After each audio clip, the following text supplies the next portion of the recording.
Hello everyone, अगर आपने इस सीरीज़ के पिछले एपिसोड्स को नहीं देखा है सो आई सजेस्ट कि पहले आप उन्हें देख लें एंड मेरे चैनल को सब्सक्राइब करें। एंड अगर आपको मेरी वीडियो अच्छी लगे देन प्लीज़ लाइक करिएगा।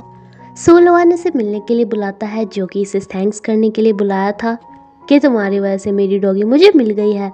एंड साथ में से बताता है कि इसे उस सीरियल के अंदर रोल दोबारा से मिल गया है।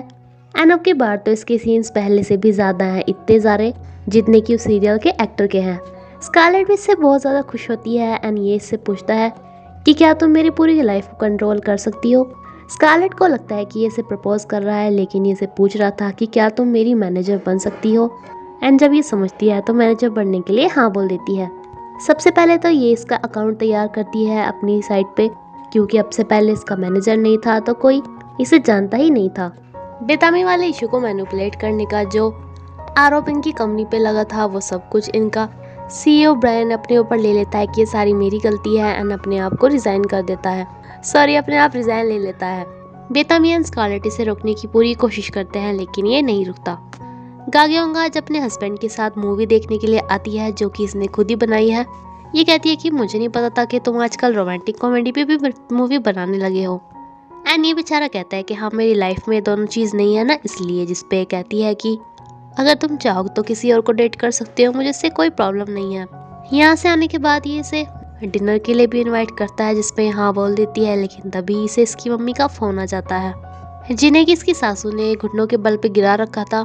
ये ने धमकी दे रही थी कि तुम्हारी बेटी मेरे साथ मेरे कहीं से नहीं चल रही है, इसलिए मैं अपनी कंपनी का कॉन्ट्रैक्ट तुम्हारी कंपनी के साथ तोड़ूंगी एंड देन तुम लोग बैंकक्रप्ट हो जाओगे। दरअसल इन दोनों की शादी इसी बेस पे हुई थी। इन्होंने इस खड़ूस से रिक्वेस्ट की थी कि आप हमारी हेल्प कर दीजिए। हमारी बेटी जो कि बहुत ही ज़्यादा इंटेलिजेंट है, ये आपके बिज़नेस को बहुत ज़्यादा बढ़ा देगी, आपकी बहुत ज़्यादा हेल्प करेगी। आप अपने बेटे से इसकी शादी कर दीजिएगा। इसकी माँ मुझसे आज फिर से रिक्वेस्ट करती है कि इनके सामने झुको, वरना ये हमारी कंपनी के साथ कॉन्ट्रैक्ट तोड़ देंगी। लेकिन आज गाग्योंग बोल देती है कि तो तोड़ लीजिए, आप दोनों कब तक इनके नीचे ऐसे गिड़गिड़ाते रहेंगे। इससे अच्छा है अपनी उस कंपनी को बेच के रिटायर हो जाओ पापा। इसकी सासू माँ से धमकी देती है कि फिर देखना तुम्हारे साथ कितना ज़्यादा बुरा होगा। तो ये बोल देती है कि मुझे आपके बेटे से डिवोर्स चाहिए एंड मैं सब कुछ ख़त्म कर रही हूँ। ये सब बोल के यहाँ से चली तो जाती है, लेकिन अब इसके पास रहने को भी कहीं जगह नहीं थी। इसका हस्बैंड इसे लेने के लिए आता है। इसे कहता है कि इस टाइम पे यहाँ पे कोई बस नहीं आती है। ये रोना स्टार्ट कर देती है, जिसपे ये इसे अपना हैंकी थमा देता है एंड इसे एक न्यू अपार्टमेंट में लेके जाता है। इसे बताता है कि मेरे अलावा आज तुम ही इस जगह पे आई हो एंड जब तक सब कुछ ठीक नहीं होता तुम यहाँ पे रह सकती हो। बेतामी एंड स्कारलेट सोच रहे थे कि भले ही ब्रायन ने अपना रिजाइन दे दिया हो, लेकिन शायद कंपनी के लोग इसे ना माने, क्योंकि ब्रायन काफ़ी अच्छा पर्सन था। सभी लोग कहते हैं कि हमें उनके जाने के बाद भी उनका वेट करना चाहिए, उनकी जगह खाली छोड़ देनी चाहिए कुछ टाइम के लिए। लेकिन एक बंदा जिसे कि खुद सीईओ बनना था वो बोल देता है कि आखिर ज़्यादा देर तक तो हम इसे खाली नहीं छोड़ सकते ना। एलेक्स आज मीटिंग में लेट आता है, जिसे देख के बेतामी को लगता है कि शायद ये कुछ बोलना चाहता है बट बोल नहीं पा रहा। बेतामी को पता चलता है कि आज मॉर्गन का बर्थडे है। इनकी कंपनी में सभी को मॉर्गन का म्यूजिक काफ़ी ज़्यादा पसंद आता है एंड गाग्योंग नोटिस करती है कि मॉर्गन की तबीयत थोड़ी ख़राब है, जैसे कि मेरी हो रही है। इसने अपनी सासू की बात नहीं मानी थी, तो उनके कुछ लोग इसे लेने के लिए आ जाते हैं। ये इन्हें जाने से मना करती है, तो ये ज़बरदस्ती कर रहे थे। तभी मॉर्गन इन्हें आके कहता है कि इन्होंने मना कर दिया ना, फिर ये सब क्या है, मैं पुलिस को बुलाऊं क्या। एंड ये यहाँ से चले जाते हैं। जीवन अपनी मॉम से कहता है कि जब गाग्योंग उससे डिवोर्स चाहती है तो ये सही है, मैं उसको डिवोर्स दे दूंगा।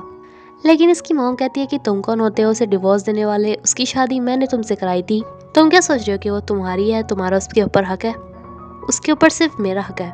एंड कहीं तुम उसे लाइक तो नहीं करने लगे जो उसकी इतनी साइड ले रहे हो। ये कहता है कि बात लाइक की नहीं है, मैं इतने सालों से बल्कि 10 सालों से देख रहा हूँ कि कैसे आप उसे टॉर्चर करती हैं। इसकी माँ से बोल देती है कि अगर तुमने उसे डिवोर्स दे दिया ना, वो यहाँ से चली गई, तो मैं तुम्हें भी यहाँ से भगा दूंगी अपनी सारी प्रॉपर्टी से। बेतामी मॉर्गन के लिए केक लेके आती है, लेकिन मॉर्गन का फ्रेंड इसे बताता है कि तुमने ये क्या कर दिया। आज के दिन भले ही उसका बर्थडे हो, लेकिन वो इसे एक बैड डे की तरह से मनाता है एंड उसके 2 बर्थडे हैं। वो अपना दूसरे वाला बर्थडे मनाता है ना। बेतामी को पता चलता है कि मॉर्गन एक अडॉप्टेड बच्चा है, जिसके पेरेंट्स ने उसे अबैंडन कर दिया था। रियल में ये आज के दिन ही हुआ था एंड अबैंडन कर दिया गया था, इसलिए आज के बर्थडे को हेट करता है एंड जो इसके नए पेरेंट्स ने इसका बर्थडे रखा है ये उसी को मनाता है। अब ये इसके लिए खाना लेके पहुंचती है, जिसकी तबीयत बहुत ज़्यादा ख़राब थी एंड इसके बर्थडे के बारे में इससे कोई भी बात नहीं करती। ये सोते हुए भी इसे ही देख रही थी, जिसपे उठ के कहता है कि मेरे फेस को देखने के पैसे लगते हैं। एनी कहती है कि हाँ, इसीलिए तो मैं कमा रही हूँ इतना। आज इसे मॉर्गन पे बहुत ज़्यादा प्यार आ रहा था, इसलिए इसे हक करके कहती है कि काश मैं थोड़ी सी और लंबी होती, इसलिए तुम्हें ज़्यादा परफेक्टली हक कर पाती। एंड मॉर्गन भी सोचता है कि वाह, बीमार होना कितना ज़्यादा अच्छा होता है, सब केयर करते हैं। स्कारलेट को आज अपने एक्टर के सेट पे जाना था, इसलिए काफ़ी अच्छे से तैयार होके जाती है। शूटिंग होती है जिसमें कि सभी इसके मरने के नाम का जो शौक मना रहे थे, तो सभी इसे देख के हैरान हो जाते हैं।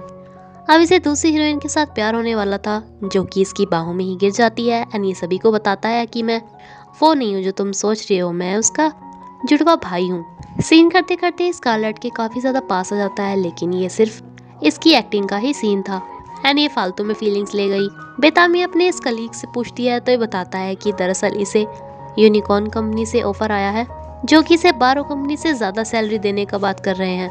बेतामी को इस पे थोड़ा बुरा तो लगता है कि ये यहाँ से जा रहा है, लेकिन ये इसे मना नहीं करती, क्योंकि ये तो इसकी खुद की ही मर्जी थी कि इस कंपनी को छोड़ के जाना चाहता है या नहीं। बेतामी इस बात की स्ट्रेस में थोड़ा पी लेती है। एंड देन स्कारलेट से पूछती है कि अगर इसे किसी दूसरी कंपनी से ऑफर मिला तो क्या ये वहाँ पे चली जाएगी। ये बताती है कि अभी अब मिला तो था यूनिकॉर्न से, लेकिन मैंने मना कर दिया क्योंकि मैं इसी कंपनी में आगे बढ़ के यहाँ की सीईओ बनना चाहती हूँ। ये बेतामी को ड्रिंक करने से रोकने के लिए इसे कहती है कि मैं तुम्हें घर तक छोड़ने नहीं जाना चाहती, इसलिए ड्रिंक करना बंद करो। लेकिन बेतामी से काफ़ी प्राउड के साथ कहती है कि मुझे तुम्हारी ज़रूरत भी नहीं है, मेरा बॉयफ्रेंड है मुझे घर तक ले जाने के लिए। बेतामी कहती है कि अच्छा सॉरी। स्कारलेट कहती है कि तुम्हारा भी कोई बॉयफ्रेंड है, मुझे तो नहीं लगता। बेतामी कहती है कि देखो मैं अभी उसे बुलाती हूँ, लेकिन तुम्हारा बॉयफ्रेंड नहीं होगा। अब ये भी चौड़ में आके कहती है कि नहीं नहीं, मेरा बॉयफ्रेंड तो है, मैं भी उसे बुलाती हूँ। बेतामी के कहने पे मॉर्गन तो एकदम से आ जाता है। इसी बात पे स्कारलेट भी अपने एक्टर को ही फ़ोन कर देती है। इसे पिक करने के बहाने बाहर ही जाके इसे बताती है कि मैंने अपनी फ्रेंड को बोल दिया कि तुम मेरे बॉयफ्रेंड हो, तो क्या तुम प्लीज़ मेरी हेल्प कर सकते हो। एंड इसे कहता है कि हाँ क्यों नहीं, तुमने मेरी इतनी सारी हेल्प किया है, इतने में तो मैं कर ही सकता हूँ, वैसे भी मैं एक्टर हूँ तो एक्टिंग तो मेरा काम ही है। स्कारलेट इसे पूरा रटवा देती है कि देखो अगर उन्होंने पूछा कि हम डेटिंग कब से कर रहे हैं तो बताना 1 साल से हम एक दूसरे को जानते हैं, लेकिन डेटिंग 1 महीने पहले से ही। एंड हम यहाँ पे मिले थे, वहाँ पे वगैरह थे वगैरह वगैरह, तो मुझे एकदम से लाइक करने लगे क्योंकि मैं बहुत ज़्यादा प्रिटी हूँ ना। ये इसे इन दोनों से इंट्रोड्यूस कराती है, लेकिन जब बेतामी इनसे उससे पूछती है कि तुम दोनों एक दूसरे को मिले कैसे, तो ये इसे सच वाली बात ही बताता है कि शूटिंग के दौरान इसने मुझे सोच लिया कि मैं सच में कोई चोर हूँ एंड मुझे मार दिया। लेकिन उसके बाद इसने हॉस्पिटल में मुझे एडमिट कराया एंड दिन रात ये मेरी बहुत ज़्यादा केयर करती थी, इसलिए मुझे इससे प्यार नहीं होता तो क्या होता। मॉर्गन अब इसे घर तक छोड़ने जाता है, जिसे ये कहती है कि तुमने मुझे ये बात क्यों नहीं बताई कि तुम्हारे दो बर्थडे हैं, दूसरा वाला भी नहीं बताया। तुम मुझसे अपनी सारी ऐसी बातें क्यों छुपाते हो, बस अपनी अच्छे वाली बातें बताते हो। मॉर्गन इसे बताता है कि मैंने सोचा था कि अगर तुम्हें पता चलेगा कि मेरे पेरेंट्स ने मुझे अबैंडन कर दिया था तो तुम भी मुझे अबैंडन कर दोगी। जिससे बेतामी को काफ़ी गुस्सा आता है कि अच्छा तो तुम मेरे बारे में ऐसा सोचते हो। एंड ये ऐसे ही सो जाती है, इसे ये बोलते बोलते कि मैं तुम्हें प्रोटेक्ट करने के लिए हमेशा तुम्हारे साथ रहूँगी। एंड भले ही तुम अपने पेरेंट्स को, रियल वाले पेरेंट्स को हेट करते हो तुम्हें बर्थ देने के लिए, लेकिन मैं तो उनके लिए थैंकफुल हूँ क्योंकि उनकी वजह से तो मेरी लाइफ में तुम आ पाए हो। एलेक्स अब यूनिकॉर्न कंपनी में इंटरव्यू देने के लिए पहुँच जाता है, क्योंकि बेतामी ने सबसे मार्केटिंग के बारे में कोई आइडिया पूछा था, जो कि इसकी जगह एलन ने दे दिया था। एंड बेतामी ने भी इसे बोल दिया था कि हाँ एलेक्स तुम भी एलेक्स की हेल्प कर देना। इसे अब लग रहा था कि इसे बारो कंपनी में किसी को भी इसकी ज़रूरत ही नहीं है। मॉर्गन बेतामी को बताता है कि आज मैं अपने इस कॉलेज रीयूनियन के लिए जा रहा हूँ, जिस पे से काफ़ी ज़्यादा गुस्सा आता है कि जब इसकी गर्लफ्रेंड है तो ये वहाँ पे अपने रीयूनियन के लिए क्यों जा रहा है, वहाँ पे अपनी पहली वाली गर्लफ्रेंड्स को ढूंढने के लिए। गागेओंगा फर्स्ट टाइम खाना बनाती है एंड इसे खा के देखती है तो ये बहुत ज़्यादा गंदा बना था, लेकिन इससे पहले कि ये कुछ कर पाती इसका हस्बैंड आ जाता है जिसके लिए इसने खाना बनाया था। ये इसे खाना चखने से मना करती है, बट ये तो इसे एकदम से खा लेता है। दरअसल गागेओंग ने बेतामी के टीम मेंबर एलेक्स को अपनी कंपनी में ऑफर इसीलिए दिया था जिससे कि इनकी टीम खराब हो जाए एंड बेतामी स्ट्रेस में चली जाए, जो कि सच में हो रहा था। इस स्ट्रेस की वजह से काफ़ी ज़्यादा ड्रिंक कर रही थी एंड ब्रायन को बता रही थी कि एलेक्स इनकी टीम के लिए कितना ज़्यादा इंपॉर्टेंट है। लेकिन ब्रायन इसे बताता है कि क्या तुमने ये बात एलेक्स को बताई कि वो हमारी कंपनी के लिए कितना ज़्यादा इंपॉर्टेंट है। जैसे तुमने मुझे रोकने की कोशिश की, ऐसे उसे भी रोको, तभी उसे पता चलेगा। इसलिए रात को ही एलेक्स के पास पहुंच जाती है इसे बताने के लिए कि हमें तुम्हारी इतनी ज़्यादा ज़रूरत है, बट फिर भी ये मैं तुम्हें मना नहीं करूँगी दूसरी कंपनी में जाने के लिए। एंड ये भी अब एकदम से बोल देता है कि हाँ मैं बारो कंपनी को छोड़ के कहीं नहीं जाऊँगा। एंड अब ये भी इसके साथ ड्रिंक में लग जाता है। कि जब तुमने उस दिन मुझे छोड़ के एले को सारा काम दे दिया एंड मुझे सिर्फ उसकी हेल्प करने को कहा, तो मुझे बहुत ज़्यादा बुरा लगा कि अब तुमने मुझे दूसरी कंपनी में भेजने का सोच ही लिया। एंड ये बोली होती है कि नहीं पागल, तुमने ये सब कैसे सोच लिया। एंड इन दोनों को इस हालत में देख के इनकी कंपनी वाले भी सोचते हैं कि ये सब क्या हो रहा है। बेतामी इन सभी को भी ये सारी बात बता देती है एंड अब ये साथ में ड्रिंक करते हैं।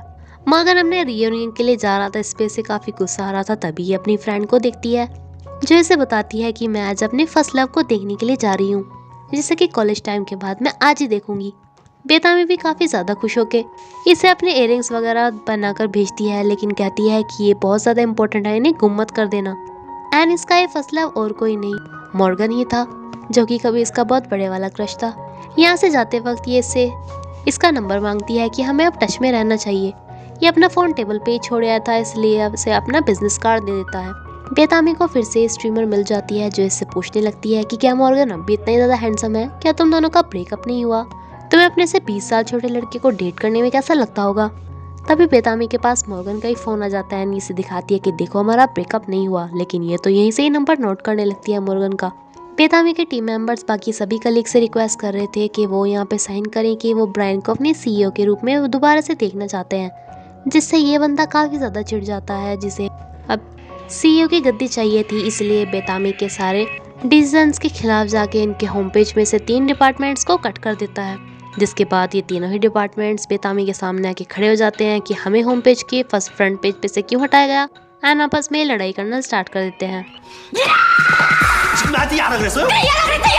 와, 정말 고양이라고 벨라비아 드디어 그런 식으로 일어났어요. गालियों के पास हमेशा ही किसी अननोन पर्सन के पास से इसके हस्बैंड की फ़ोटो आया करती थी दूसरी लड़कियों के साथ, तो आज ये इसका पीछा करते करते इस आदमी के पास पहुंच जाती है। इससे पूछती है कि तुम्हें उसकी फ़ोटो देने के लिए मुझे किसने भेजा है। एंड इसे पता चलता है कि इसके हस्बैंड ने ही इस फोटोग्राफर को बोल रखा है कि तुम मेरी फ़ोटो लो एंड मेरी वाइफ के पास भेजो। इसे समझ में नहीं आता कि इसका हस्बैंड आखिर चाहता क्या है, उसकी प्लानिंग क्या है। ये बेतामी को बताती है कि सॉरी, मैं जब वहाँ पे गई थी तो तुम्हारा वो एक ईयररिंग मुझसे गुम गया। एंड इससे ही पूछती है कि उस मैंने उसका नंबर लिया, अब मुझे सबसे पहले इसके पास क्या मैसेज करना चाहिए। अब सीरियल के एक्टर को इस बात पे गुस्सा आ रहा था कि सुलवान का रोल भी अब थोड़ा ज़्यादा हो गया है, इन दोनों का एक सीन में ही रिहर्सल करनी थी, बट ये बोल देता है कि अभी मुझे दूसरे सीन करने हैं, इसके वाला सीन अभी नहीं करना। इस बारे में जब स्कारलेट को पता चलता है तो ये तो इसके पास ही जा रही थी, लेकिन सिलवान किसी तरह से रोकता है और इसे कहता है कि चलो तुम मेरे साथ प्रैक्टिस कर लो। एक फ्लैशबैक का सीन था जहाँ पे इसे वही कमीने वाला हीरो बनना था। स्कारलेट इसके साथ एक्टिंग कर रही थी, जिसपे कि इसे भी बहुत सारी गालियाँ सुनानी थी, एंड ये स्कारलेट को सुना देता है। 어디서 말 같지도 않은 소리를 하고 있어 죽을라고 이씨. बट देन स्कारलेट को गले लगा के कहता है कि सॉरी, मैंने कुछ ज़्यादा ही बुरा बोल दिया, मुझे तुम्हारे साथ इसकी प्रैक्टिस ही नहीं करनी चाहिए थी, लेकिन जितना बुरा ये पहले वाला रोल था ना, उतना ही अच्छा नए वाला है। दानिया से नए वाले की भी लाइन सुनाता है। 1000번은 망설인 고백이에요. 지금 좋아하는 것 같아요. पहले तो स्कारलेट इसे भी रियल में ही सोच लेती है, बट देन कहती है कि तुम तो बहुत ज़्यादा अच्छे वाले एक्टर हो गए हो। और इसी के साथ ये एपिसोड खत्म होता है फ्रेंड्स। Thank you.